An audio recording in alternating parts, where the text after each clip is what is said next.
Olá, muito boa tarde para você que está aí acompanhando toda a programação da TV Câmara Campinas. Nesta terça-feira, estamos ao vivo, o primeiro programa Saúde é Vida ao vivo deste 2023. Desde já, eu quero desejar um excelente ano para você e agradecer toda a sua companhia e audiência ao longo de 2022 e já dizer que eu espero a sua companhia também nesse ano de 2023. Como já disse, a gente está ao vivo aqui pela tela da TV e também por meio das nossas redes sociais. Se precisar dar aquela saidinha, você já sabe, né? É só pegar o celular e entrar no Facebook da TV Câmara Campinas ou no nosso YouTube, que o Saúde é Vida já está lá, sendo transmitido tudinho ao vivo, na íntegra, para você acompanhar, porque você já sabe, né? O nosso objetivo é levar informação sobre saúde de qualidade para você aí de casa. Agora sim, já vamos falar sobre o tema do programa de hoje. O nosso primeiro tema aí de 2023 é interessado aí, voltado para as nossas crianças e adolescentes. Então você, mamãe e papai, prestem muita atenção, porque a gente vai falar sobre um assunto que parece doença de adulto, viu? A gente sempre fala de um adulto ali, outro aqui, que tem diabetes. Mas você aí de casa sabia que diabetes também pode afetar as crianças e os adolescentes? Dá só uma olhada nesses números aqui.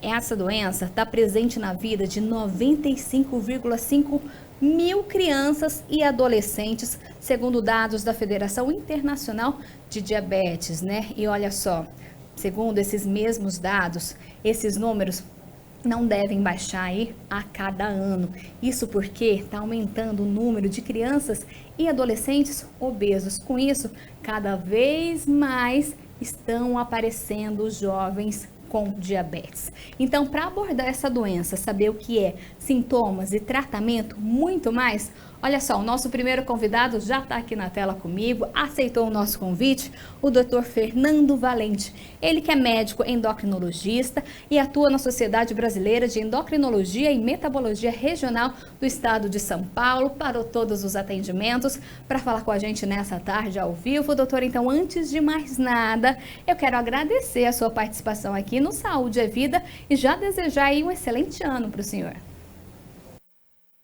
Obrigado, Viviane. Um excelente ano para você também e para todos que nos ouvem. Um prazer estar aqui com vocês. Doutor, logo já na minha abertura eu falei de números de diabetes, né? Preocupa bastante. Mas antes da gente focar nas crianças e nos adolescentes, a gente sempre fala, fulano tem diabetes, ciclano. Mas vamos entender um pouquinho o que é essa doença, se realmente diabetes é uma doença, o que é? Diabetes é uma doença crônica que não tem cura e é uma doença que pode acometer qualquer pessoa. Tem uma carga genética escondida e alguns fatores ambientais podem fazer com que apareça em quem tem essa predisposição genética, pode fazer elevar o açúcar no sangue, que é o diabetes, né? Quando sobe o açúcar no sangue, a gente tem que atuar para que o açúcar no sangue fique numa quantidade normal, para que isso não danifique as células, os órgãos e não cause nenhuma complicação em longo prazo. Tá? Então, basicamente, nós falamos que nós temos aí dois tipos principais de diabetes. O diabetes tipo 2, que é aquele que acomete mais os indivíduos adultos, que está relacionado com ganho de peso, principalmente, e a elevação do açúcar ocorre por uma dificuldade na ação da insulina, o excesso de peso, o excesso de gordura, principalmente na barriga das pessoas, atrapalha a ação da insulina que o pâncreas da pessoa produz. A insulina é um hormônio que faz com que esse açúcar que vem dos alimentos, né? Todo alimento que a gente come é transformado em açúcar para ser utilizado como fonte de energia. Então, no caso do diabetes tipo 2, que é 90%, nós temos uma resistência à ação desse hormônio. Esse hormônio está lá presente, mas ele não consegue agir direito. E no caso do diabetes tipo 1, que gira em torno aí de 10% dos casos, a gente tem uma falta de insulina, uma ausência que é quase completa e depois evolui para completa, tá? E por isso essa pessoa que é acometida por essa doença, em geral criança, adolescente, mas também adultos são acometidos, precisa utilizar a insulina por conta dessa deficiência absoluta de produção de insulina pelo pâncreas. Doutor, quando a gente fala em açúcar, a gente sempre pensa açúcar é ruim. Aí o senhor disse que todos os alimentos que a gente ingere têm o açúcar. Uma certa quantidade chega a ser bom para o nosso organismo ou não? Como é que é esse açúcar no nosso organismo, até que ponto ele começa a ser mal, então, para a gente entender? É super importante isso que você está falando, porque quando a gente fala açúcar da primeira vez, a pessoa já liga o aparecimento do diabetes a comer açúcar, comer doce, e não é isso. Porque quando a gente come qualquer alimento, ele tem lá uma certa quantidade de energia, certo? Então, isso vai ser transformado em glicose, que é a molécula de açúcar, que vai ser utilizada pelo nosso corpo. Então, a gente precisa de energia, certo? E, basicamente, a gente retira essa energia dos alimentos, dos carboidratos, das proteínas e das gorduras, certo? Então, a fruta, por exemplo, ela tem açúcar. O açúcar da fruta chama frutose. Isso é maléfico? Não, isso não é maléfico principalmente se for ingerido numa quantidade adequada. Então, quando a gente come 2 a 4 porções de frutas sólidas por dia, que é a recomendação nas grandes sociedades médicas, nós não estamos fazendo nenhum malefício, nós estamos fazendo um benefício, tá? Porque as frutas são ricas em vitaminas, em fibras. Agora, se a gente toma todo dia uma quantidade grande de suco de frutas, por exemplo, que traz uma quantidade grande do açúcar da fruta. Então, a pessoa toma um copo de suco de laranja, toma 2, 3 copos de suco de laranja todo dia. Isso não é uma coisa muito saudável, mas não necessariamente também vai levar ao aparecimento de doenças, certo? Então, para que também apareça a doença, a pessoa precisa ter lá uma predisposição genética, e é uma série de fatores que podem levar ao aparecimento de uma doença, tá? Então, principalmente quem come alimentos industrializados excessivamente, refrigerantes, uma comida rica em sódio, enlatados, embutidos, ela vai ganhar peso, tá? E você citou que o ganho de peso é um fator, né? Não está aumentando o tipo 1, o diabetes tipo 1, porque está aumentando o peso. Normalmente, quando a gente fala em ganho de peso, as pessoas associam só ao tipo 2, que é o tipo do adulto, mas também para criança, adolescente que tem uma predisposição para diabetes tipo 1, o ganho de peso ele pode ser também um fator desencadeante dessa doença. Existem vários outros fatores que podem estar envolvidos, ainda é um pouco nebulosa essa ideia de qual exatamente é o fator desencadeante do diabetes tipo 1, mas o que a gente sabe é que é uma doença autoimune em que a defesa do próprio corpo ataca o pâncreas e, com isso, o pâncreas diminui muito a quantidade de produção de insulina. Então, quando a pessoa começa a ter os sintomas do diabetes tipo 1, já se foram aí 70%, 90% da reserva de insulina do pâncreas, tá? Então, resta pouco aí de insulina e ao longo de 3 a 5 anos, esse pouquinho aí, quando é descoberto o diabetes, né, ele zera totalmente. Então, a gente precisa estar atento aí para fazer o diagnóstico numa fase precoce para evitar uma complicação mais grave. E quando a gente fala em diabetes, tanto tipo 1 quanto tipo 2, é o hormônio da insulina que está ligado nos dois tipos. Isso. O tipo 2, o hormônio não consegue agir. Ele sofre uma resistência. Então, a pessoa, antes de desenvolver diabetes tipo 2, ela passa por um estágio, aquele do adulto, da pessoa mais com obesidade, essa pessoa passa por um estágio de pré-diabetes, tá? E mesmo ainda a glicose normal, mas a pessoa tem um excesso de peso, ela impõe uma resistência a essa insulina. Então, o pâncreas, para manter normal a glicose para uma pessoa com obesidade, ele precisa trabalhar 3, 4 vezes mais. E isso acelera a exaustão do pâncreas, ou seja, gasta mais rápido, porque o processo de envelhecimento, né, todo mundo, à medida em que os anos passam, nós vamos envelhecendo, certo? Então, nós vamos perdendo massa muscular com o envelhecimento, nós vamos perdendo massa óssea, nós vamos perdendo capacidade respiratória, neurônios, e vamos perdendo também células do pâncreas, certo? Então, com a idade por si só é um fator de risco. Acima dos 60 anos, o risco acaba sendo maior de desenvolver diabetes, tá?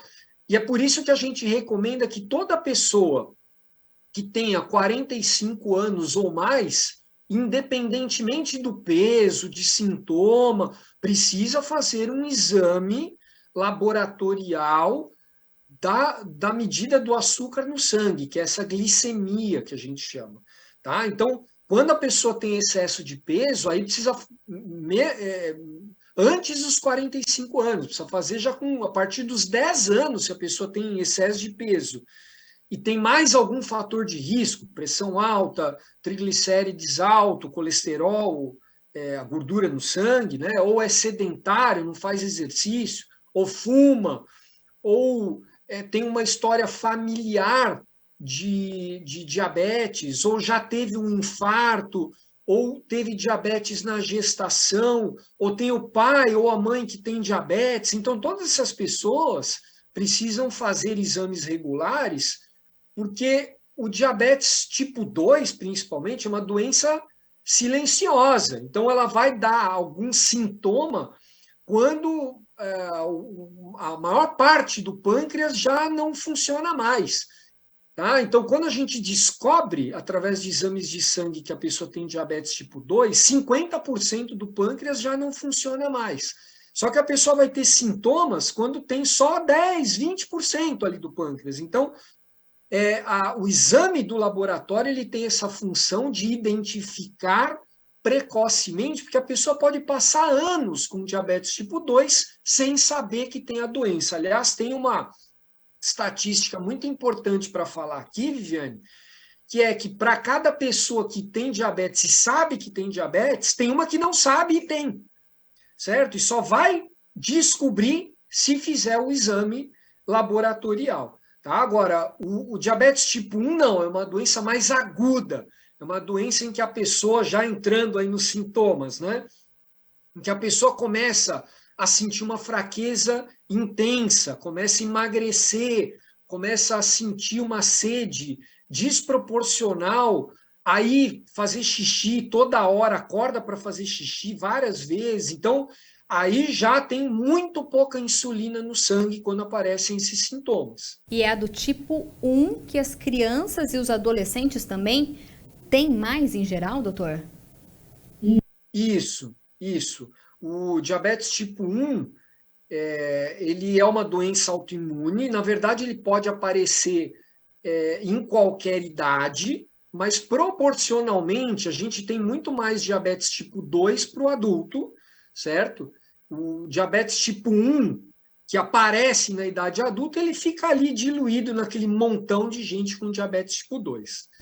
Já para criança, dificilmente a gente vai ter diabetes tipo 2, que é aquele diabetes em que o pâncreas vai se deteriorando, vai perdendo a sua função por conta do excesso de peso. Então, hoje em dia, nós temos a obesidade aparecendo cada vez mais cedo, isso é uma preocupação, para a gente, porque o diabetes tipo 2, ao invés de aparecer no futuro com 40, 45 anos, 50 anos, vai começar a aparecer mais cedo, com 35, 30, 25 anos, porque a gente tem crianças muito pequenas já com uma obesidade. Agora, o diabetes tipo 1, ele pode cursar com obesidade, sobrepeso ou não, tá? Eu digo isso porque também não é porque é o diabetes tipo 1 que a pessoa tem que ser magrinha necessariamente. Afinal de contas, quase 60% da nossa população está acima do peso. Então a gente brinca até no meio médico, por que a pessoa com diabetes tipo 1 também não pode, né, ganhar peso? Então o excesso de peso não quer dizer necessariamente que aquilo seja tipo 2. A gente tem que observar não só a idade de apresentação, mas também o quão agressiva é essa apresentação inicial, se já tem sintomas ou não. Se já tem sintomas, a gente vai pensar mais no tipo 1, porque tem pouca reserva de insulina para o pâncreas, a gente já vai precisar provavelmente iniciar o tratamento com insulina, a reposição desse hormônio que está em falta. Doutor, nas crianças, né? O que leva a ter? O senhor disse muito questão genética. Pode ter isso? Então é uma questão genética? Se o pai ou a mãe tem, a criança pode vir a ter? É isso? Não. Olha só, a criança que desenvolve diabetes tipo 1, quando a gente vê a família, a gente tem aí em torno de 15% com algum familiar, um pai, uma mãe, um tio, um primo, tá? Todo tipo de diabetes, ele tem ali uma herança genética, tá? Inclusive, quem tem diabetes tipo 2, normalmente tem mais gente na família com diabetes.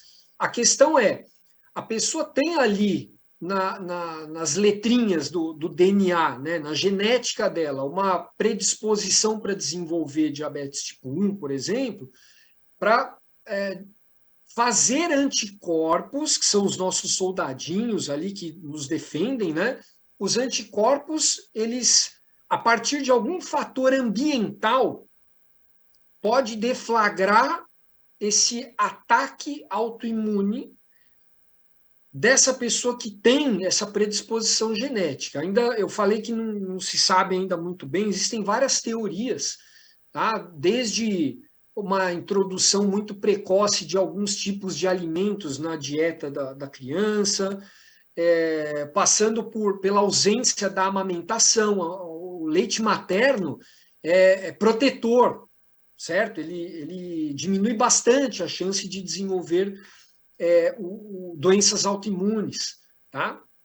Tem uma outra teoria, que é a teoria da higienização, né? Quando a criança entra em contato com alguns micróbios, isso pode ser bom, né? Sujeira, atualmente a gente está meio neurótico com isso, com limpar tudo, não deixar a criança se sujar nada. Quer dizer, a ideia seria que a defesa dessa criança ela não aprendeu a combater aquilo que é o correto, certo? Então, essa é uma teoria. Existe uma outra teoria, que é a falta de vitamina D.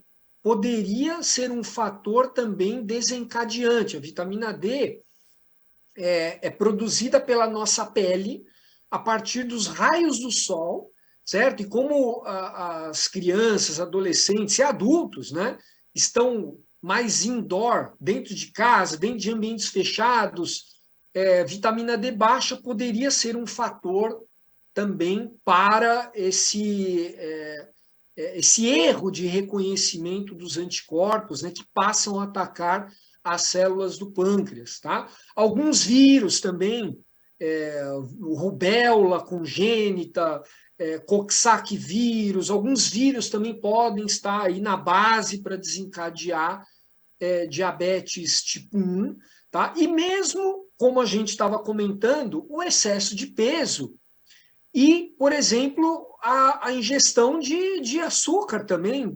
refrigerantes excessivamente, né? Para quem tem uma predisposição, isso também pode vir a ser um fator que faça aparecer o diabetes em quem tem essa predisposição genética, em quem tem esses anticorpos, certo? E às vezes a pessoa tem lá um parente, um irmão, um pai ou uma mãe com diabetes tipo 1, tá? Então a gente precisa ficar atento, e de todo modo, né, Viviane? Eu acho que é sempre bom frisar aqui que hoje em dia a gente não sabe exatamente quem tem essa predisposição genética, porque ainda nós não temos como fazer esses exames assim genéticos de modo universal. Então, vale o bom senso, né? Para todos nós termos uma boa alimentação, para cuidarmos da nossa saúde, mantermos um peso adequado, sermos ativos, ou seja, evitarmos o sedentarismo, certo? A gente vê hoje crianças que, infelizmente, aí pelo acesso a essa ferramenta maravilhosa que nós temos, né, que é a internet, isso é uma ferramenta boa e ruim, dependendo de como que a gente usa. Então, eu acho que os pais precisam ter aí um certo cuidado com esse excesso de tela, né, que está muito comum hoje com as nossas crianças e adolescentes. E doutor, normalmente o que o senhor vê aí na prática, no consultório? Aparece mais ou menos a diabetes nas crianças com qual idade? Bebezinho já pode ter diabetes também? Porque às vezes a gente vê uns bebezinhos bem gordinhos também, que às vezes até a gente vê que a pediatra pediu para o bebê já começar a fazer regime. Então, pode sim, pode aparecer em bebês. Lembrando que sempre que aparecer antes de 1 ano, principalmente antes de 6 meses de idade, isso provavelmente não é diabetes tipo 1, quando é muito cedo, porque não dá tempo de desenvolver essa autoimunidade. Tá? Então, quando é menos de 6 meses, tem um outro tipo de diabetes chamado diabetes neonatal, é um diabetes genético mesmo, que o tratamento pode ser diferente e aí precisa realmente de um especialista, de um endocrinologista. Tá? Eu resumi para você, Viviane, que são 2 tipos principais, né? O tipo 1 e o tipo 2, mas existem mais de 50 tipos de diabetes. Olha só. Tá? Tem diabetes desencadeado por medicamentos, tem o diabetes gestacional, que só aparece ali durante a gravidez, tá? Porque a placenta produz hormônio que atrapalha a ação da insulina, tem diabetes desencadeado por outras doenças, tem diabetes secundário a algumas síndromes genéticas, tá? Secundário a doenças pancreáticas, por exemplo, pancreatite, o alcoolismo. Então, tem muitos tipos de diabetes, mas a gente acaba olhando aqui e conversando mais sobre esses 2 mais frequentes. O tipo 1 e o tipo 2 é o mais frequente. E as crianças, normalmente, elas sentem sintomas? Ou nas crianças é aquela doença silenciosa também, doutor? A maior parte das crianças que desencadeiam diabetes é o diabetes tipo 1.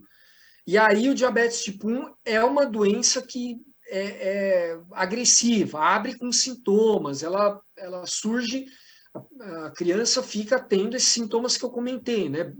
Sentindo muita sede, boca seca, vontade de ir ao banheiro toda hora fazer xixi, começa a emagrecer, começa a sentir uma fraqueza intensa, e isso só melhora quando começa a tomar insulina. Inclusive, se demora muito, pode desenvolver uma complicação grave chamada cetoacidose diabética, porque na ausência completa de insulina, como a criança ou adolescente não consegue usar a glicose como fonte de energia, ela começa a fazer uma cetona, por isso que chama cetoacidose, e o sangue fica ácido e pode deixar a pessoa atordoada, pode até entrar em coma, tá? Por conta dessa cetoacidose diabética, que é o retardo, o atraso para diagnosticar o diabetes e começar logo a insulina.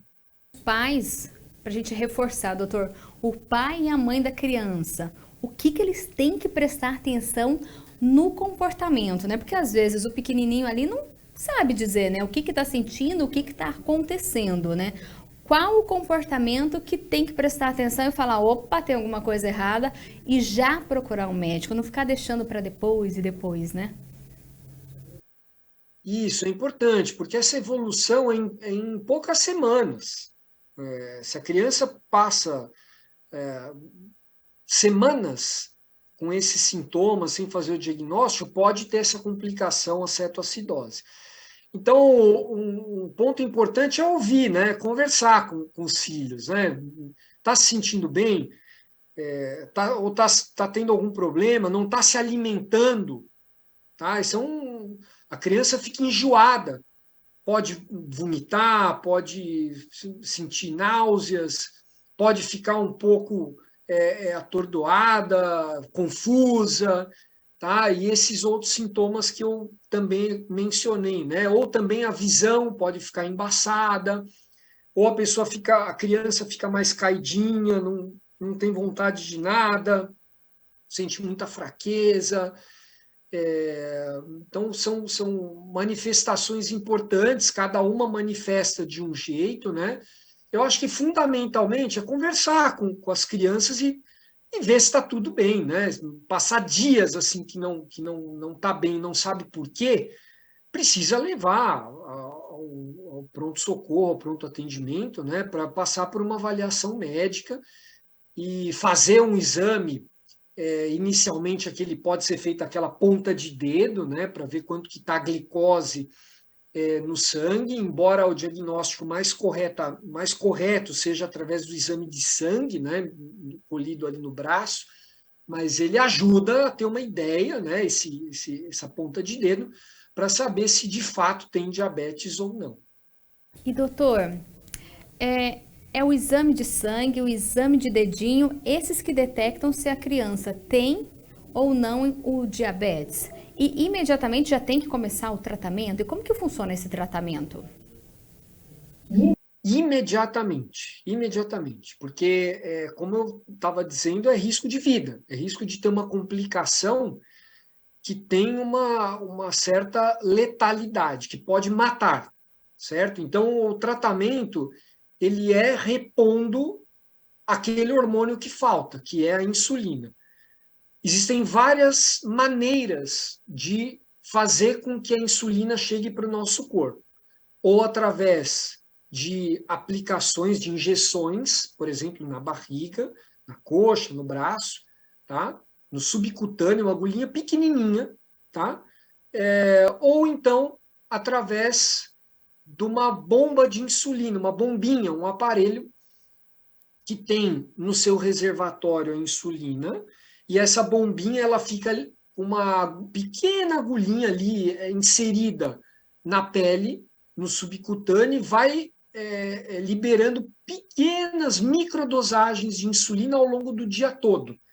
Tá? E aí é o médico que ajusta essas doses de insulina, seja através da bomba de insulina, seja através das múltiplas doses de insulina, as injeções.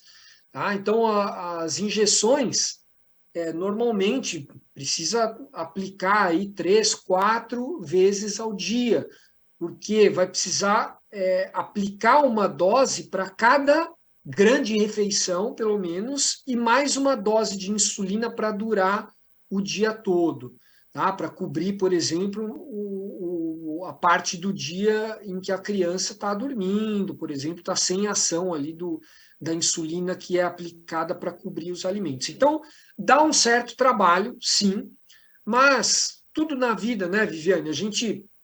Todo começo é difícil, e depois a gente pega o jeito, certo? Então, no começo dá um pouquinho de trabalho, dá um pouco de medo, sim, mas é papel dos profissionais de saúde, é papel da família apoiar, e a criança que depois de alguns dias está tirando isso de letra, está aplicando sozinha, está se sentindo melhor, certo? Isso é importante, focar no benefício, ela vai mudar a vida dela.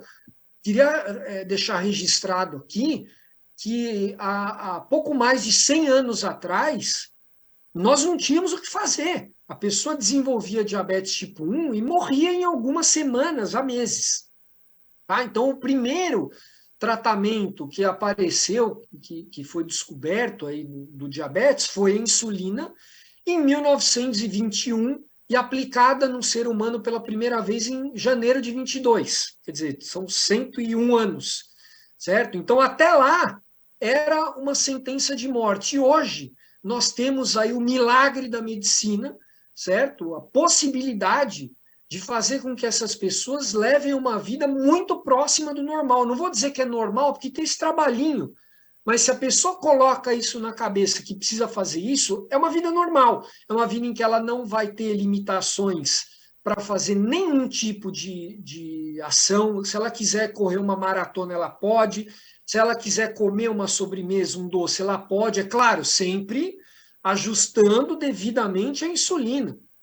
Tá? Então, não há problemas em comer uma coisa ou outra, contanto que essa criança, esse adolescente, que vai virar um adulto com diabetes tipo 1, né, faça o tratamento adequado.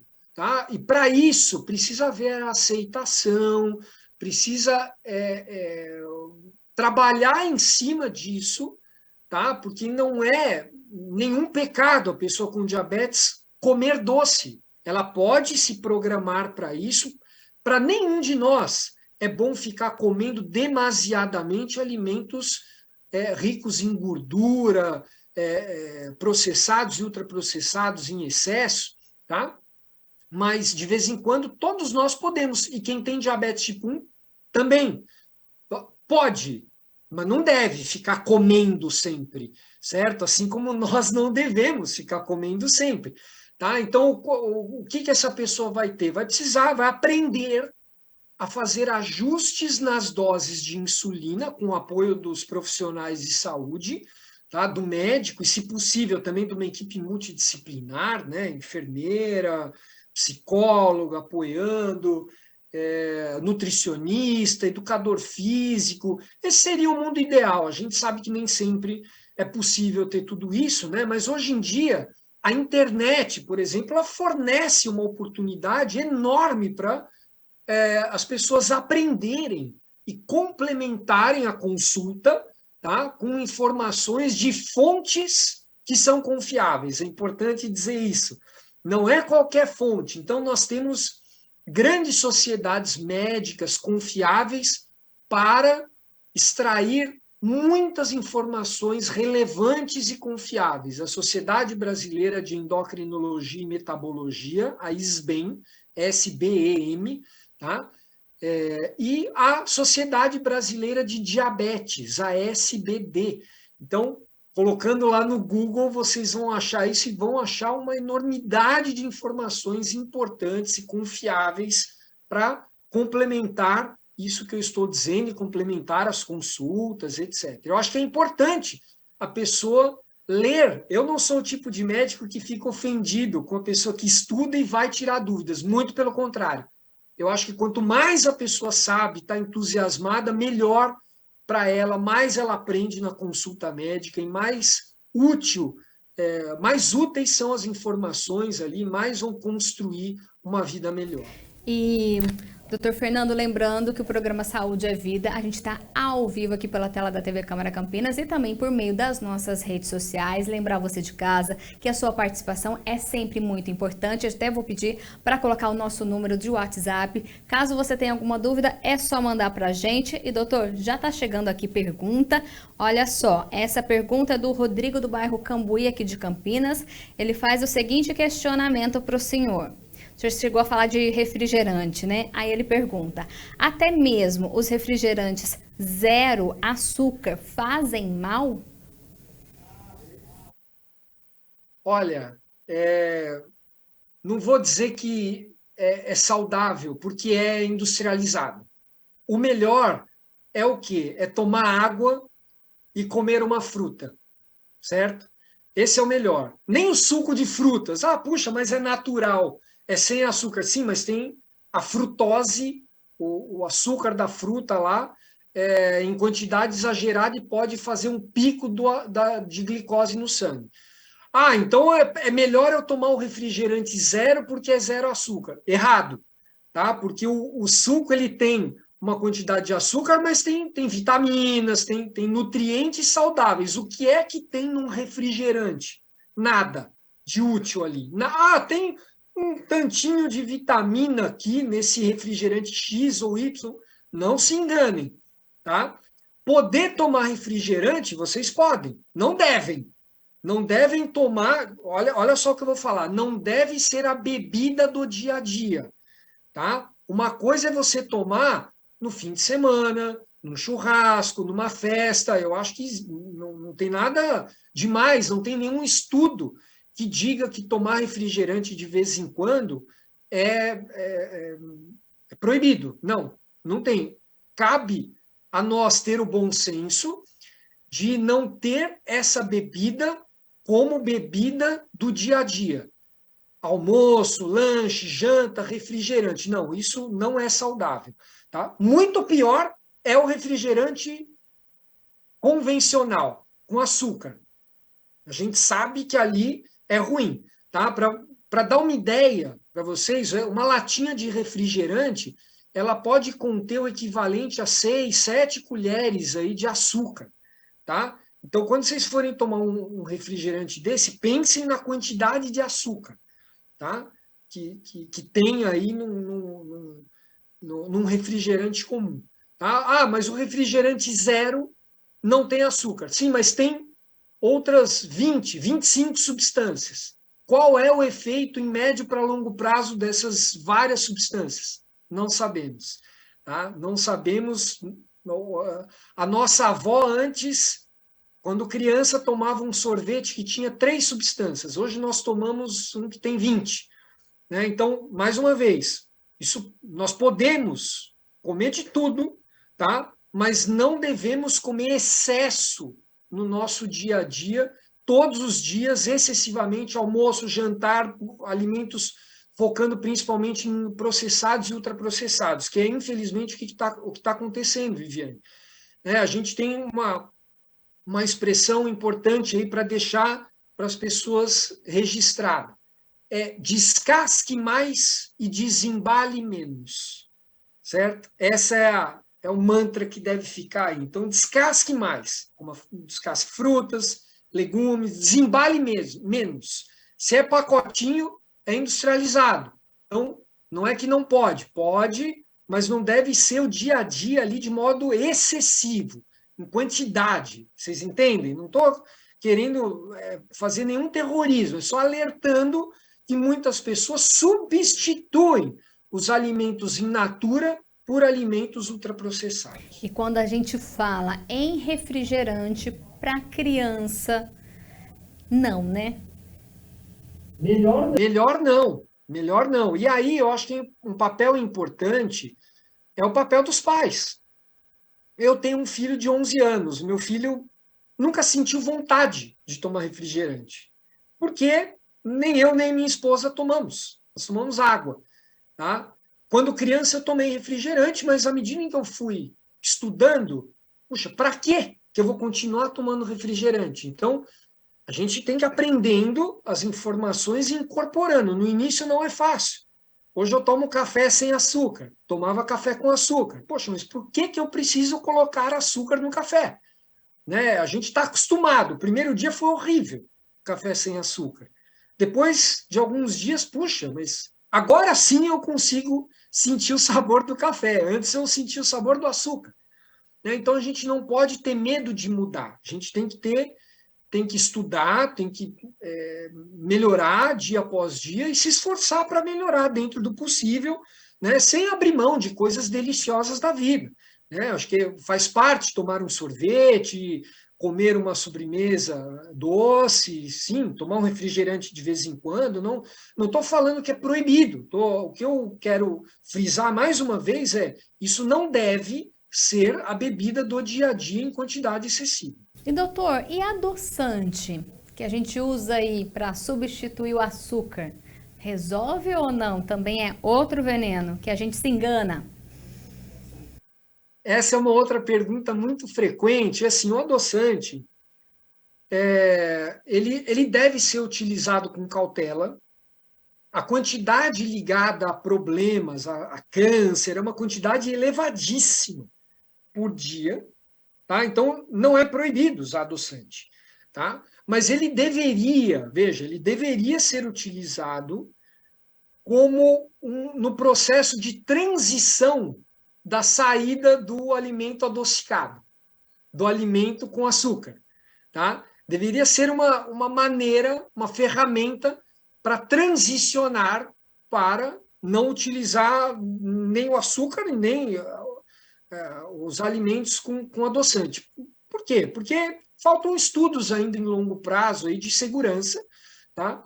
Porque também temos vários outros produtos com adoçante. Então, a pessoa que coloca o adoçante, às vezes ela até espirra uma quantidade grande, né? Já tem adoçante em vários outros alimentos que ela comeu naquele dia, né? E isso, em longo prazo, a gente não tem certeza se pode ou não resultar em alguma coisa ruim.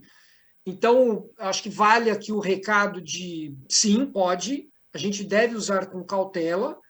Até uma outra dica importante é alternar os tipos de adoçante, não ficar só num mesmo tipo, tá?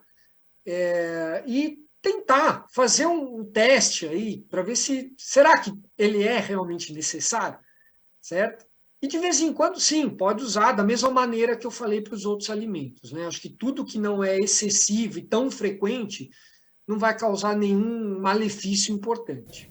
Doutor, o senhor disse aí alguns sintomas do diabetes, né? A visão embaçada, a pessoa ficar indisposta, até a criança também. Chegou outra pergunta aqui da Amanda do bairro Ouro Verde. O diabetes descontrolado afeta também o sistema nervoso? Isso também de adulto e criança? Dá aquele mau humor? Amanda, pode sim, pode afetar, porque essa oscilação muito grande de açúcar no sangue, ela afeta de várias maneiras o sistema nervoso central, né? Então, quando a glicose está baixa, a pessoa pode ficar. Existem vários sintomas de açúcar baixo no sangue, ou seja, de dose excessiva de insulina. Tá? Então, a insulina é como o que eu estava falando dos alimentos. Se em falta, a pessoa morre. Mas se em excesso, ela pode também morrer. Certo? Como? Por hipoglicemia, que é uma queda excessiva do açúcar no sangue. Então, o açúcar no sangue vai caindo, a pessoa pode ter palpitação, batedeira no peito, né? Tremor, pode suar frio, pode ficar um pouco confusa, tonta, e pode ficar também irritada.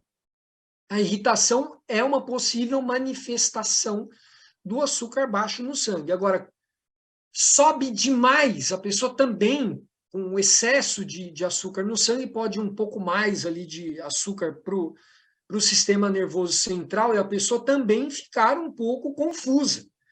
Tá? Então, é preciso aí achar a dose correta de insulina para aplicar e evitar esses altos e baixos.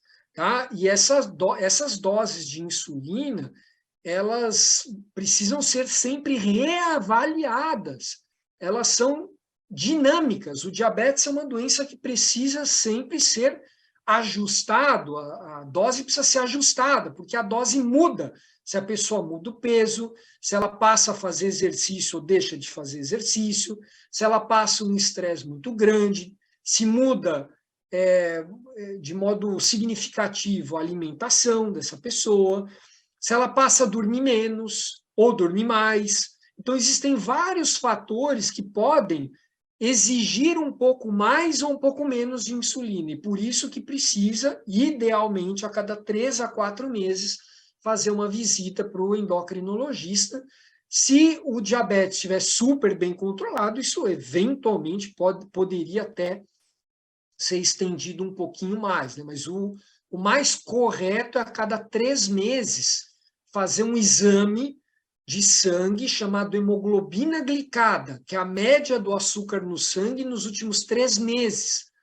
E juntamente com essas medidas da ponta de dedo, o médico vai dizer se precisa ou não fazer algum ajuste na dose da insulina.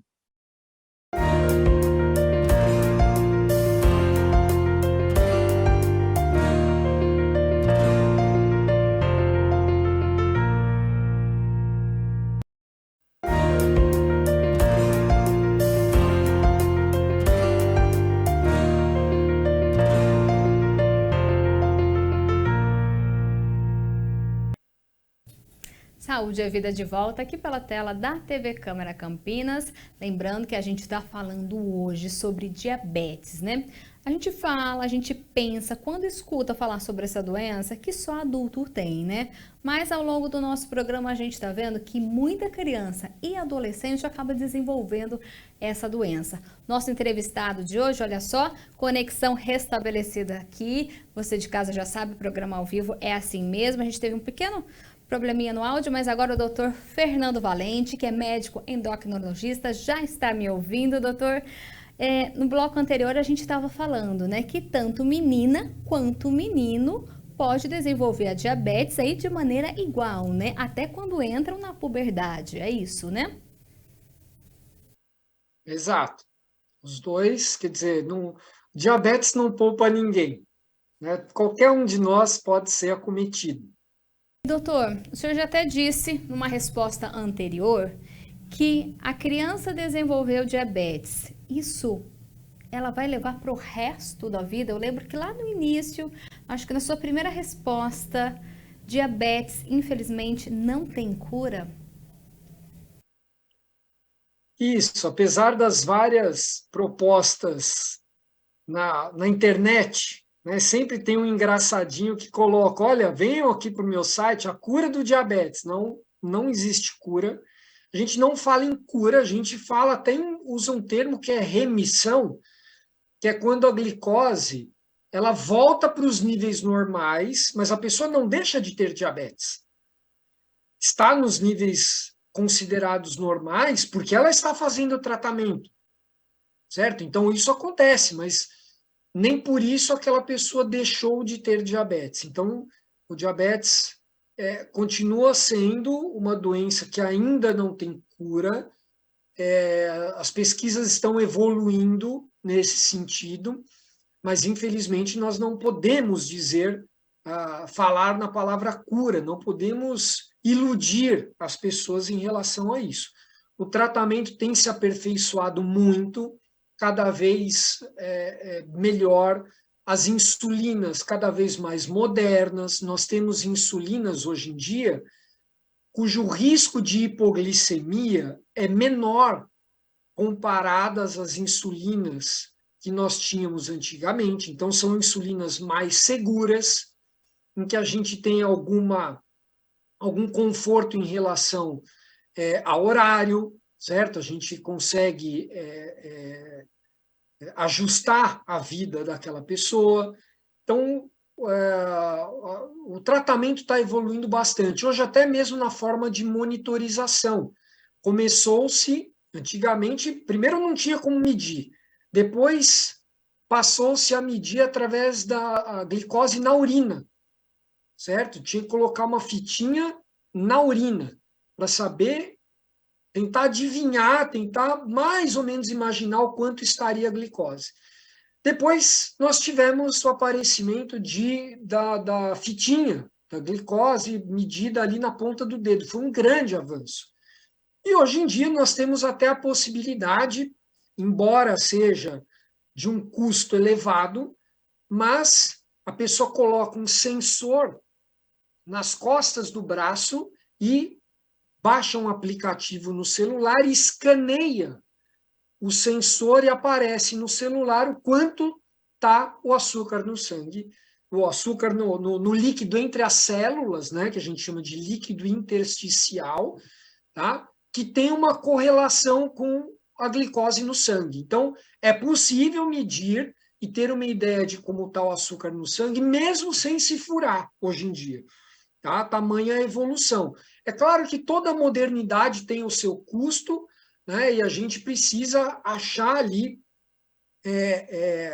o momento ideal para colocar isso. Não precisa ser medindo o tempo todo através desse sensor, né? A pessoa pode colocar durante 14 dias, por exemplo, 2 semanas, para ter um aprendizado em relação àquilo, e depois ela pode voltar a medir pela fitinha. Muitos municípios fornecem gratuitamente, né, para toda pessoa que tem o diabetes tipo 1. Doutora, a gente está falando aí de diabetes, mas também tem o pré-diabético, é isso? Que também afeta as crianças? Tem criança pré-diabética? O que é esse pré? A gente chama de pré-diabetes um estágio anterior ao diabetes, quer dizer, um estágio entre a glicose normal e a glicose em níveis de diabetes. A gente fala que a pessoa está com glicose normal se no jejum, sem comer nada por pelo menos 8 horas, o açúcar no sangue dessa pessoa não passa aí de 2 dígitos, é até 99, tá? Então, se está entre 100 e 125, isso já é alterado, já é o tal do pré-diabetes. E 126 ou mais já seria considerado diabetes. A pessoa que tem diabetes e trata e vai para esse nível entre 100 e 125, ela não deixou de ter diabetes. Não é que ela passou a ter pré-diabetes, não, ela tem um diabetes que está melhor controlado, certo? Ou compensado, vamos dizer assim. Tá? Então, o pré-diabetes é uma situação de alto risco para desenvolver diabetes. Tá? Vamos chamar assim, o pré-diabetes não é uma doença, tá?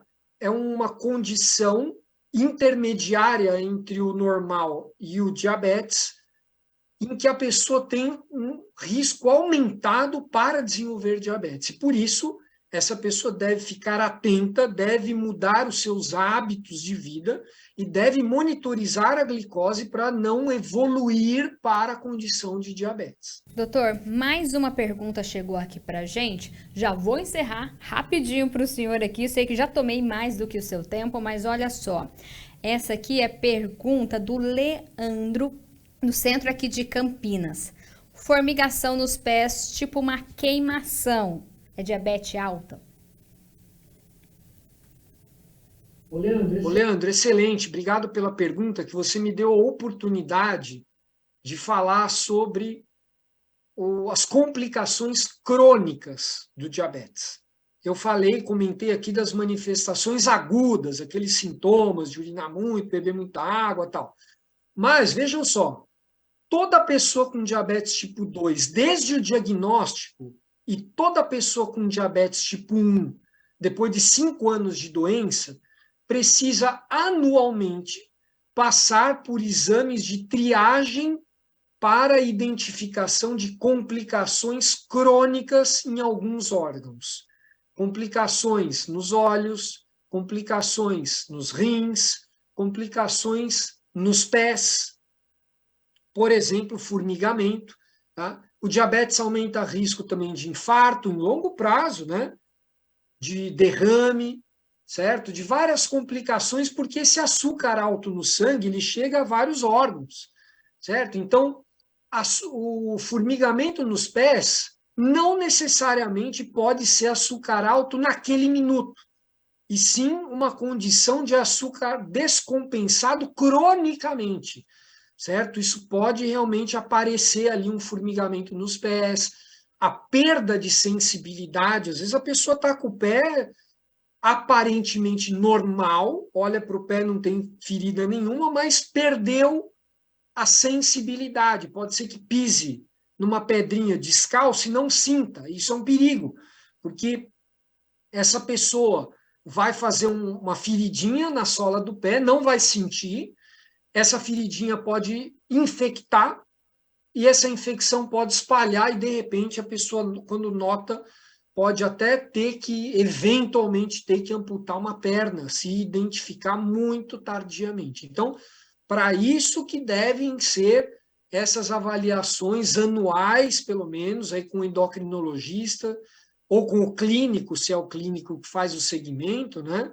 Mas o especialista que conduz é um endocrinologista. Então, o exame dos pés, anualmente, fazer um exame de fundo de olho para avaliar a retina, porque a perda de visão pode ser algo agudo de uma coisa que vem já ruim cronicamente e não é diagnosticada porque não é feito o exame. Então, quando se flagra essa alteração que vai propiciar a perda da visão depois de anos, mas se flagra isso precocemente, é possível evitar a perda da visão.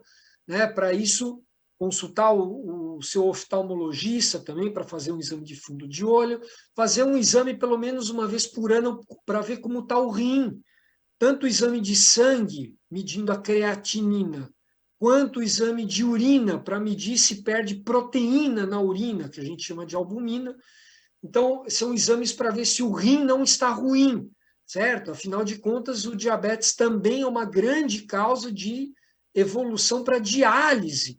Então, se a pessoa com diabetes negligencia isso, ela pode ter o aparecimento dessas complicações numa idade de 30, 40, 50 anos. Se ela começa desde cedo a fazer esses exames preventivos, eles podem nunca aparecer. Nós temos várias pessoas com 50 anos de doença sem complicação nenhuma.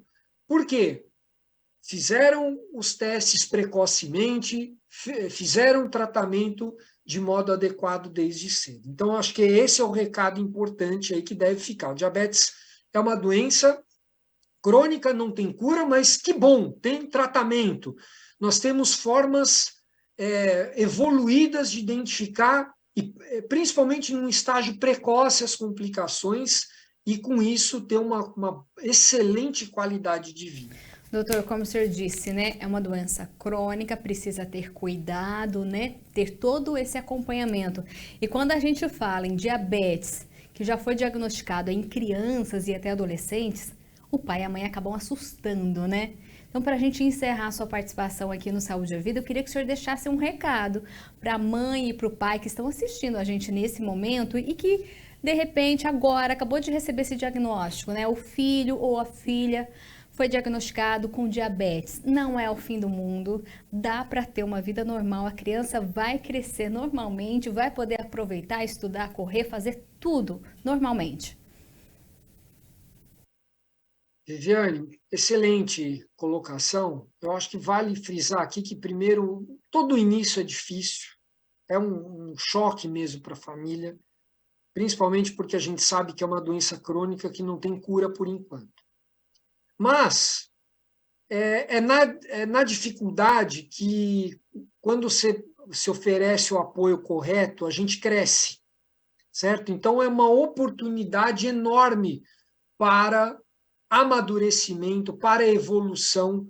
Eu vejo muitas pessoas com diabetes tendo uma noção muito melhor de saúde do que as pessoas que não têm, porque elas se veem obrigadas a aprender sobre aquilo. Então, são pessoas que chegam até a brincar e falar, puxa, olha, tenho que agradecer o diabetes porque ela me fez evoluir, ela me fez melhorar a minha vida, eu era sedentário, passei a fazer exercício, ela me fez melhorar a alimentação, ter cuidado com a minha saúde. Então, eu acho que fica a mensagem aí de que todo início é difícil, é preciso apoio da família, apoio dos profissionais da saúde, do médico, de toda a equipe, e lembrar que a dificuldade é com a dificuldade que a gente cresce, né? Então, precisa estudar um pouco, precisa aprender, precisa querer evoluir, querer aprender. Hoje nós temos um conhecimento vasto sobre diabetes, e depois a coisa vai ficando um pouco melhor, um pouco mais palatável, né? A vida com diabetes, a pessoa vai acostumando, vai vendo que não é realmente um bicho de 7 cabeças. E é importante também ter na escola ali uma conversa com os professores, com amiguinhos, certo? Para ter essa rede de apoio para a criança. Eu acho que vale a pena, inclusive, hoje com as redes sociais, né? As pessoas, por exemplo, com diabetes tipo 1, elas estão muito presentes ali nas redes sociais, né? Então, quando você vê alguém que está passando pela mesma situação que você, isso acaba te dando forças para seguir em frente, para construir uma rede de apoio, para crescer junto. É importante ter essa visão sempre construtiva, certo? Agradecer que nós temos o conhecimento e os medicamentos que temos hoje em dia para tratar essa doença. Tá, esse foi então o recado do Dr. Fernando Valente, ele que é médico endocrinologista e aceitou participar desse Saúde é Vida, o primeiro ao vivo desse ano de 2023. Doutor, eu quero agradecer a sua participação aqui. Acabei ocupando mais parte do seu tempo. Tenho certeza que nesse primeiro programa já foi uma participação muito rica, viu, de informação. Tenho certeza que ajudou muita mãe, muito pai e vários adultos aí que estão acompanhando a gente nesse momento. Muito obrigada e já deixar o convite para participar de outros programas aí ao longo desse ano. Obrigado, Viviane, toda a equipe aí da TV Câmara pela assistência. Foi um prazer e eu fico à disposição, desejando aí muita saúde para quem tem diabetes, para quem não tem diabetes, e se cuidem. Um feliz 2023 para todos nós aí, que nós possamos crescer bastante esse ano. Um abraço, obrigado pelo convite. Um abraço, doutor, e mais uma vez muito obrigada. E olha só, você de casa, não saia daí, porque o Saúde é Vida continua no próximo bloco. Como a gente viu aqui ao longo do programa, a alimentação é fundamental. Por isso, no próximo bloco, rapidinho, a gente vai conversar com uma nutricionista que vai dar dicas aí de alimentos para você fazer para sua criança que tem diabetes. É rapidinho, não saia daí, a gente volta já já.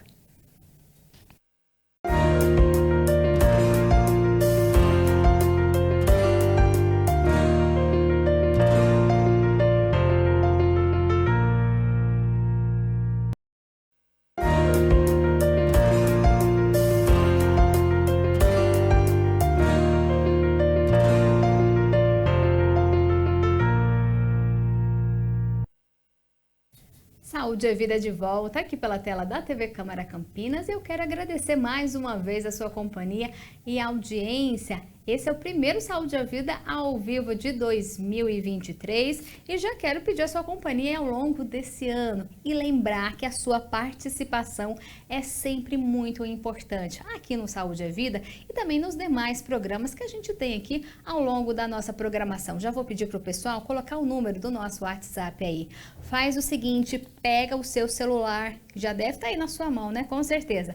Deixa esse número anotado aí. E sempre que tiver alguma sugestão, alguma crítica, alguma dúvida, enfim, alguma mensagem pra gente aqui, é muito fácil, manda pra cá. Se quiser saber sobre alguma doença, a nossa produção vai atrás para trazer um especialista aqui para tirar todas as dúvidas, porque você já sabe, o nosso objetivo aqui da TV Câmara Campinas é levar informação e de qualidade para você aí de casa. Lembrando que o Saúde é Vida de hoje é ao vivo aqui pela tela da TV e a gente também está ao vivo nas nossas redes sociais, no Facebook da TV Câmara Campinas e também no YouTube. Então, se precisar dar aquela saidinha, é só conectar nas redes que você pode continuar acompanhando todo esse programa. Hoje, o assunto é diabetes, né? A gente tem falado aí que quando a gente fala de diabetes, sempre se remete a adulto. A gente fala que a gente pensa, né, que essa doença só atinge os adultos, os mais velhos, mas não, pelo contrário, diabetes também afeta as nossas crianças e os nossos adolescentes. Mais de 90 mil crianças e adolescentes aqui do nosso país têm essa doença. E olha, como o médico endocrinologista disse no primeiro bloco, infelizmente diabetes não tem cura, então é preciso se adaptar e saber o que pode, o que não pode comer, quando comer, como comer, tudo isso e muito mais. Quem vai ajudar a gente nessas respostas? Olha só, quem está aqui na tela comigo agora é a Mônica Beirute, ela que é nutricionista e vai ajudar a mamãe e o papai, principalmente a montar aquele cardápio especial para os pequenos, porque imagino que não deve ser fácil, né? Criança diagnosticada com diabetes quer comer, né? Criança quer comer assim como o adulto, mas antes de mais nada, Mônica, eu quero agradecer a sua participação aqui no Saúde é Vida e já aproveitar e desejar um excelente 2023 para você e já aproveitar logo de cara, primeira participação, mas vai ser só a primeira. Ao longo desse ano a gente espera você muito mais aqui.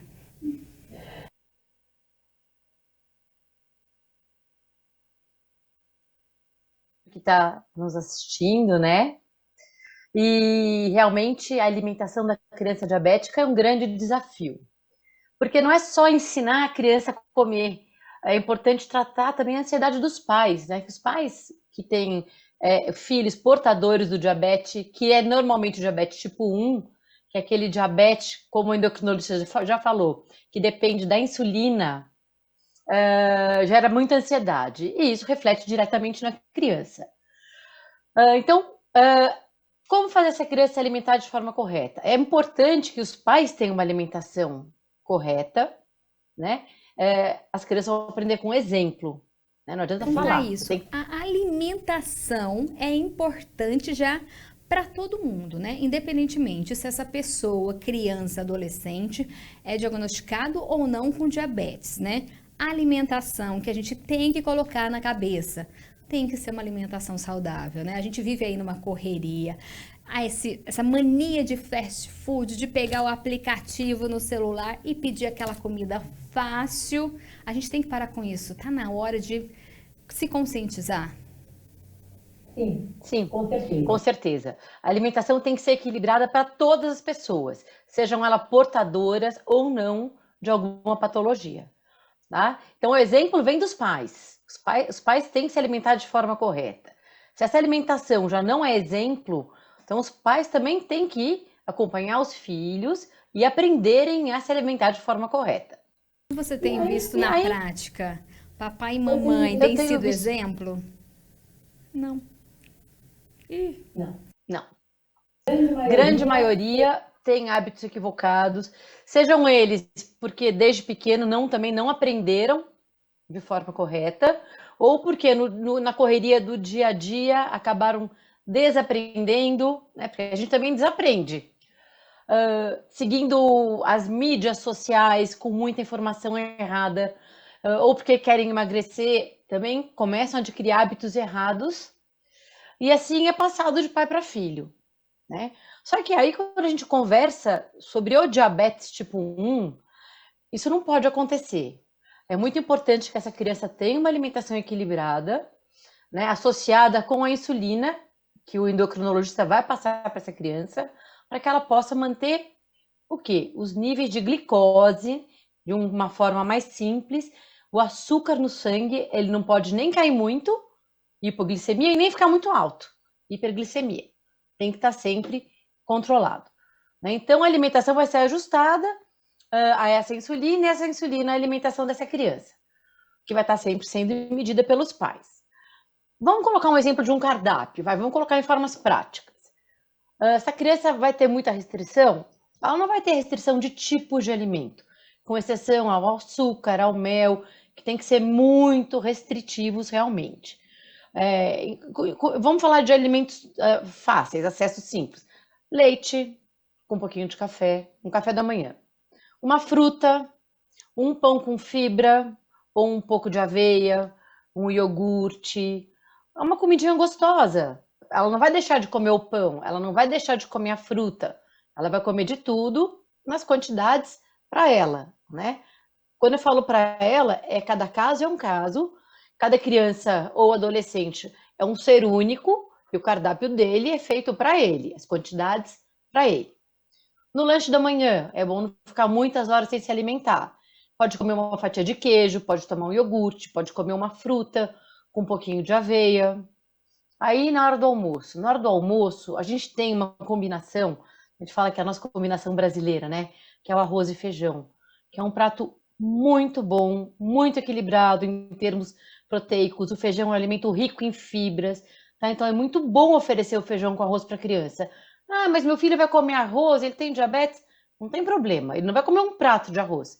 Ele vai comer arroz e feijão, ele vai associar esse arroz e feijão com uma saladinha, um pouco de legume e uma proteína, que pode ser um bifinho, um frango, um ovo mexido, comida que a criança gosta, uma carninha moída. Mas eu não posso comprar carne, vamos fazer um ovinho mexido, né? E aí, o que me perguntam muito no consultório é se o arroz tem que ser integral. A gente sabe que a aceitação do arroz integral é um pouquinho menor, mas se a criança for acostumada desde cedo e esse for o arroz que a família come, porque a família tem que seguir a mesma alimentação. Dificilmente ele não vai aceitar esse arroz, tá? Pode colocar uma fruta de sobremesa? Pode. Mônica, e o suco? Então, os sucos têm algumas restrições, mas aí, independente de ser uma criança portadora de diabetes, a gente sabe que a Sociedade de Pediatria, ela recomenda no máximo um copo de suco por dia, porque também está associado ao aumento de peso, né? O suco natural, ele tem lá as vitaminas, mas ele não tem a fibra, então a gente recomenda que o suco seja moderado e que essa criança coma fruta, que vai ter a fibra. E por que que a fibra é tão importante? Como eu falei, né? A fibra do feijão, a fibra da saladinha, porque ela faz esse açúcar que a criança consumiu através dos alimentos ser absorvido bem devagarzinho. Tá? Então, evitar o pico de açúcar no sangue, a hiperglicemia, né? Vou falando, tá, Vivi? Se eu estiver falando muito, você pode. Olha, eu vou te perguntar, você falar. está falando aí do cardápio, o cardápio ideal, né? Fruta, Isso. salada, legume. Mas assim, eu vou te perguntar o que eu vejo assim no mundo em que eu vivo, das crianças em que eu convivo. A criança não come fruta. A criança vê o legume, vê a cenoura, vê a vagem, ela separa ali no prato, não come. E aí? Como é que a gente faz para essa criança comer a fruta, comer o legume? Olha para a alface, faz eca. E aí? É verdade, é verdade. Aquela criança que não tem o costume começa a se adaptar, a formar um paladar, não sei se é assim que a gente pode falar, para esse tipo de alimento. Então, o paladar, na verdade, ele já é formado dentro da barriga da mãe. O paladar vem de dentro da barriga. Né? Hoje a gente escuta falar e lê que quando a mãe se alimenta na gestação, come frutas e verduras, essa criança também aceita mais. Ah, mas, ok, a mãe não comeu. A mãe tem que comer em casa, porque a criança, ela é muito esperta. Ela olha tudo que é feito em casa. Então, se a mãe não comer fruta e verdura, a chance dela aceitar vai ser menor. E essa criança tem que ser exposta aos legumes e às verduras e à fruta picadinha desde cedo. E o que que a gente vê acontecer? A criança não quer e, para ela não ficar sem comer, os pais oferecem. Quando eu falo dos pais, na verdade, estou falando do cuidador dessa criança, da pessoa que está com a criança o dia todo. Que às vezes pode ser um avô, uma avó, ou pode ser um cuidador mesmo, né? Um colaborador do lar. Então, é muito mais fácil a criança não querer comer e a gente tirar e oferecer um macarrão ou um purê de batata, que é o que ela quer, ou tirar tudo e dar uma mamadeira e não insistir, né? Então, o que a gente fala é, não pode. Eu vou colocar um exemplo aqui, né? Eu sou nutricionista, mas a gente sabe que é difícil. Eu tô falando como profissional, mas na hora que a mãe tá ali, principalmente o primeiro filho, dá um desespero ver o filho não comer. Eu tive meu primeiro filho e teve um dia que ele simplesmente não quis comer nada. O que que eu fiz? Eu entrei em pânico, liguei pro pediatra. Ele falou, Mônica, pelo amor de Deus, você ensina todo mundo a comer, olha o que está acontecendo. Se centra, respira fundo. A criança ficar um dia sem comer não vai acontecer nada. Mas, se ela ficar sem comer e a gente oferecer qualquer outra coisa que ela goste mais, esse primeiro exemplo já é suficiente para ela entender que se ela fizer isso todo dia, ela vai comer só o que ela gosta. Então, realmente é difícil lidar quando a criança não quer comer. A gente acaba, os pais, o cuidador acaba estragando o que essa criança vai comer. Então, voltando às verduras e às frutas, elas têm que ser oferecidas todos os dias, nem que seja uma porção pequenininha. A criança não come, tem que colocar no prato. A criança não quer comer, tira do prato, não quer. Não, você vai comer e vai ficar no seu prato. Ela pode até não comer, mas tem que expor ela ao alimento todos os dias. Até que ela vai acabar se acostumando. E claro, ela tem que ver os pais comendo também, senão ela também não vai comer. Eu queria perguntar, pai e mãe tem que comer na frente da criança, tem que comer junto com a criança, é o exemplo, aquilo que você disse lá no início, né? Tem que dar o exemplo, não adianta. Não adianta. Então, assim, se pela rotina familiar é muito difícil, a dinâmica de trabalhar, tentar em uma das refeições, pelo menos, sentar junto com a criança, né? e ela vai ver você comer e vai comer junto. É muito comum você ver uma criança pequenininha ir no prato da mãe e pegar o tomatinho, né? É curiosa e é gostoso a criança poder, às vezes, querer pegar uma coisa com a mão e pôr na boca, mas vai comer com a mão, ela tá sentindo, né? Textura é importante também. Tá, então, eu acho que, tirando aquela fase que é muito bebezinho, que começa com a papinha, e que a gente ainda tem esse controle e a criança come de tudo, e que ela tem os horários reservados, né, os horários do bebê, quando ela começa a comer, pelo menos uma das refeições é importante tentar estar junto. Ou pai ou mãe, pelo menos um dos dois, se não der para os dois estarem juntos. E voltando à criança que foi diagnosticada com diabetes, né? Vai chegar no nutricionista, vai vir aquele cardápio, né? Como que vocês fazem, né? Porque vai ter essa mudança radical de cardápio ou não? Vai ter que ser tudo adaptado aos poucos para a criança ir se acostumando? Porque a gente até falou no primeiro bloco, né? Para o pai e para a mãe, acaba sendo um choque quando recebe esse diagnóstico, né? Tem diabetes, vai ter que mudar, vai ter que se adaptar. Mas e aí, essa adaptação é de repente, de um dia para o outro, ou não? O nutricionista vai com calma, também tendo aquela paciência, até com o pai e com a mãe? O ideal é que a gente vá com calma, sim, porque se você já começa repreendendo, chamando atenção, julgando, falando que tá certo, tá errado, já não vai funcionar.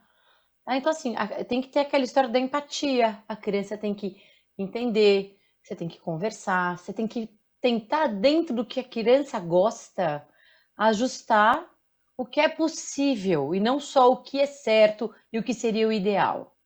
E gradativamente, essa alimentação vai ter uma evolução. Então, a gente só tenta tirar o que é pior, o que pode trazer mais consequência de imediato. Suco, sobremesa. Ah, mas então, peraí, nunca mais ela vai comer um doce?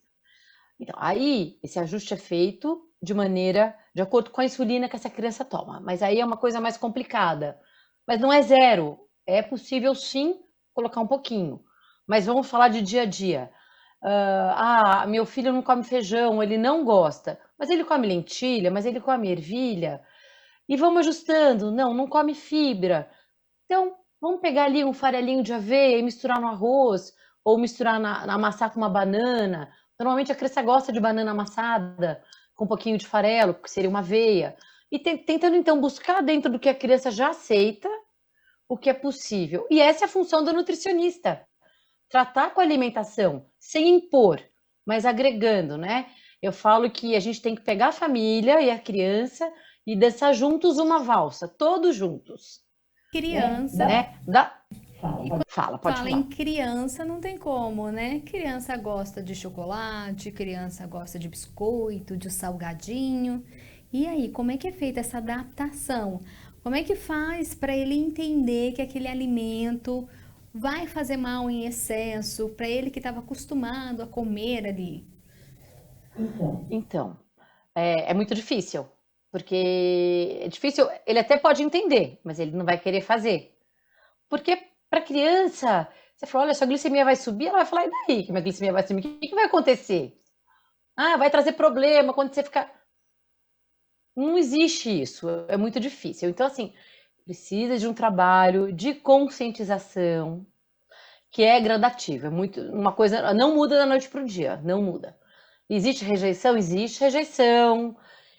Se é um adolescente, principalmente, isso interfere, né, negativamente nesse comportamento. Então, falei da criança, mas com o adolescente também é comum diabetes tipo 1, que é esse diabetes que a gente está falando, que acontece de repente. Né? Então, os pais querem controlar, não querem deixar mais esse adolescente viajar com os amigos, porque ele pode estar dormindo, tem hipoglicemia, quem que vai socorrer? É muito complicado. Tá? Então, quando você fala de alimentação, a criança pequena, ela não quer saber. Então, no começo, os pais têm que proibir mesmo, não está na hora. Eles vão ter que guiar de acordo com a orientação. O doce, pelo menos. Né? Vamos falar de uma coisa que tem um efeito direto. O açúcar. E devagarzinho, orientando, sempre conversando. Se for necessário fazer um apoio psicológico, né? É bem complexo. Mas funciona. Demora às vezes, mas funciona. E quando a gente fala em diabetes, tem os alimentos assim que já tem que cortar na hora. Você falou isso que tem açúcar. O doce principalmente chegou aí e falou: agora não, vai ter que dar um tempo. Tem mais outros também? Sim, então, na verdade, assim, todo carboidrato, vamos chamar de carboidrato, pão, arroz, macarrão, depois que é metabolizado, que a gente consumiu, ele vira glicose. Tá? Então, assim, a gente tem que equilibrar as quantidades para que isso fique adequado para essa criança, mas zerar de imediato o açúcar, o mel, o açúcar, quando fala açúcar doces, né, de uma forma geral, açúcar de adição, já trocar por adoçante, até que essa glicemia esteja mais controlada e que isso possa, de alguma maneira, numa quantidade bem pequena, ser adicionado eventualmente. Mas, de forma geral, é o que tem que ser tirado no momento que é descoberto o problema. Você citou aí o mel, agora uma curiosidade, uma pergunta por curiosidade, né? Quando a gente fala em mel, a gente entende que é algo saudável, né? É algo natural. Mas não, ele é rico em açúcar, então, e pode fazer mal? É isso? Com certeza, com certeza. E a gente sabe que os portadores de diabetes, eles têm mais chance de aumentar triglicérides.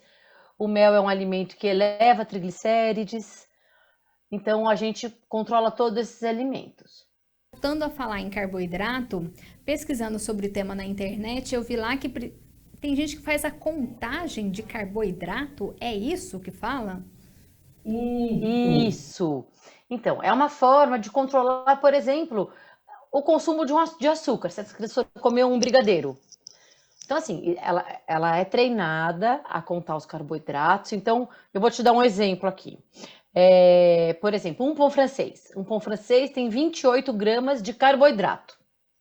A gente não pode confundir caloria com carboidrato. Eu tô falando aqui, eu fiz até uma colinha, porque a gente não decora quanto que tem em cada alimento, né? Apesar que quando os portadores de diabetes trabalham com a contagem, o alimento do dia a dia é uma coisa que eles já têm automática. Então, o que a gente teria de exemplo? Eu vou tentar falar de uma forma prática. Os portadores de diabetes, eles tomam bolos de insulina, unidade de insulina, cada um tem uma quantidade e um tipo de insulina. Então, faz de conta que uma unidade de insulina seja importante para absorver 15 gramas de carboidrato, colocar 15 gramas de carboidrato metabolizar. Vamos resolver no metabolizar 15 gramas de carboidrato. Então, você vai comer um pão francês, tem que tomar 2 unidades de insulina, porque o pão francês tem 28 gramas de carboidrato, por exemplo. Então, faz de conta que o brigadeiro tem 30 gramas de carboidrato. Então, ele vai comer e vai tomar 2 unidades de insulina. Não sei se ficou claro, mas a conta é mais ou menos essa. Então, lógico que o dia a dia a alimentação tem que ser equilibrada, vai utilizar a unidade de insulina de acordo com a quantidade de carboidrato que consumir, e se de vez em quando tiver um docinho, vai usar da mesma maneira. Dá para comer então, fazendo toda essa contagem, todo esse cuidado, comer aquele docinho, principalmente quando a gente fala de criança, né, e adolescente. Sim, dá para ter uma vida normal. E hoje em dia a gente tem muitos alimentos que substituem, que são gostosos. Então, assim, hoje está muito mais fácil, mas se quiser comer o próprio açúcar, dá. Não é em excesso, não é à vontade, mas dá sim, dá para ter uma vida normal. E a criança aprendendo e ela vai ficando consciente, ela sozinha consegue fazer esse controle. Devagarzinho vai sendo passado para ela essa autonomia, né? Hoje em dia tem muito mais alimentos, né, disponíveis aí, mais saudáveis também. E colocar a criança, envolver, fazer ela entender cada alimento, assim como o pai, como a mãe, precisa colocar ela nesse mundo, fazer ela entender o que está acontecendo, é muito importante. Você, como nutricionista, coloca ela nesse mundo dos alimentos aí para ela entender o que está acontecendo, a importância de cada alimento, de cada comida, do que ela está ingerindo, o que pode acontecer. Com certeza, essa criança ela tem que entender por que ela toma insulina, por que ela tem que ter esse controle alimentar. E conforme ela vai amadurecendo, ela vai entendendo e ela vai entender No primeiro momento existe aquilo que eu falei, dela não querer, eu não vou poder comer, mas devagarzinho ela amadurecendo, ela vai entendendo, e ela precisa sim aprender a comer os alimentos. A gente faz uma educação nutricional com essa criança. Se ela for fazer contagem de carboidratos, nós ensinamos também, nós nutricionistas, ensinamos essa criança também a utilizar a contagem de carboidrato, e ela sozinha vai controlar depois. Existem aqueles que não controlam, igual, né? Como a gente fala, mas ele fala que a criança é birrenta às vezes, né? Na hora de tomar banho não quer tomar banho, na hora de escovar o dente não quer escovar o dente, na hora de contar carboidrato não quer também, porque fica de saco cheio.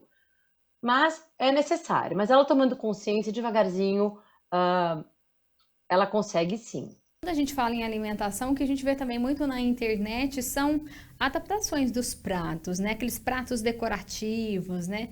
Que a pai e a mãe vão criando bichinhos com a comida, com o legume, com a alface, com a rúcula. Isso também ajuda bastante. É preciso utilizar a criatividade nesse momento?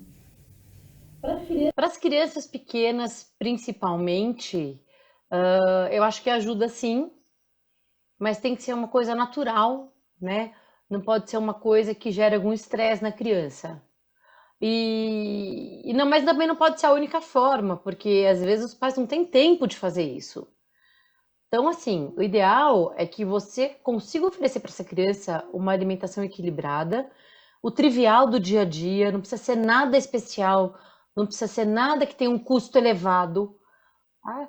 Que qualquer pai e mãe possa oferecer para o seu filho. Ai, meu filho não vai poder comer, vai poder comer batata, não vai poder comer cenoura, vai poder comer cenoura. Gente, vida normal. Cenoura, batata, arroz, feijão, ovinho, frango. Precisa ficar enfeitando? Não precisa. A criança tem que aprender a comer de forma equilibrada, num ambiente calmo, e de preferência seguindo o exemplo dos pais. Uma coisa A gente espera que comam de forma correta e equilibrada E também. uma coisa que que me chamou a atenção na sua fala agora é, para fazer essa alimentação de forma saudável, não tem um custo alto, né? Porque quando a gente fala em alimentação saudável, muita gente fala, né? Pensa, né? Nossa, mas vai me custar muito caro. Não precisa disso. A gente consegue ter alimentação equilibrada, saudável, pagando pouco aí. Com certeza, com certeza. É muito mais barato você comer arroz, feijão, um ovinho e um legume do que você ir comprar um sanduíche numa lanchonete.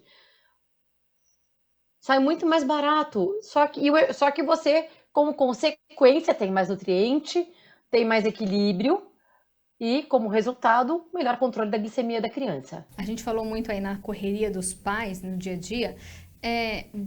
Também é possível fazer, esquematizar já a semana toda para fazer esse prato saudável para a criança, né? A gente fica nessa correria, mas já dá então para deixar a agenda programada, né? Já deixar o prato prontinho para a semana toda para não ter desculpa. Também é possível. A gente congelando os alimentos perde ou não o nutriente? Porque dá aquele medo, né? Será que eu posso congelar isso ou aquilo? Olha, Vivi, eu sempre falo que o pouco que pode se perder, um pouquinho, as vitaminas hidrossolúveis, aquelas que são perdidas na água, né, um pouquinho, é tão pouco em relação ao benefício de ter esse alimento congelado, saudável e pronto para a criança comer.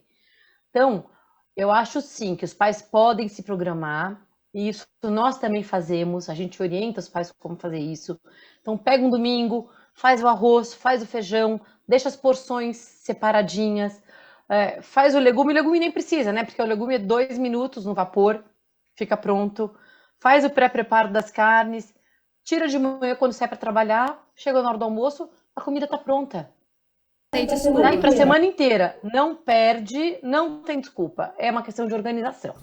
Então, olha, Mônica, para a gente encerrar, a gente já viu aí que que não tem desculpa, dá para ter uma alimentação saudável, sem pagar muito, não precisa assustar quando o filho ou a filha for diagnosticado com diabetes, dá para manter toda essa alimentação, dá para controlar, dá para comer o docinho de vez em quando, dá para ir na festinha infantil, né? Eu queria que você deixasse um recado, né, para a mamãe, para o papai, para o cuidador, que recebe esse diagnóstico, não sabe o que fazer com a alimentação, o que fazer, né? Como proceder, como é orientação em geral, o que você fala para os seus pacientes quando eles chegam? Aí eu imagino que essa primeira consulta, o pai e a mãe devem chegar aí desesperados para você.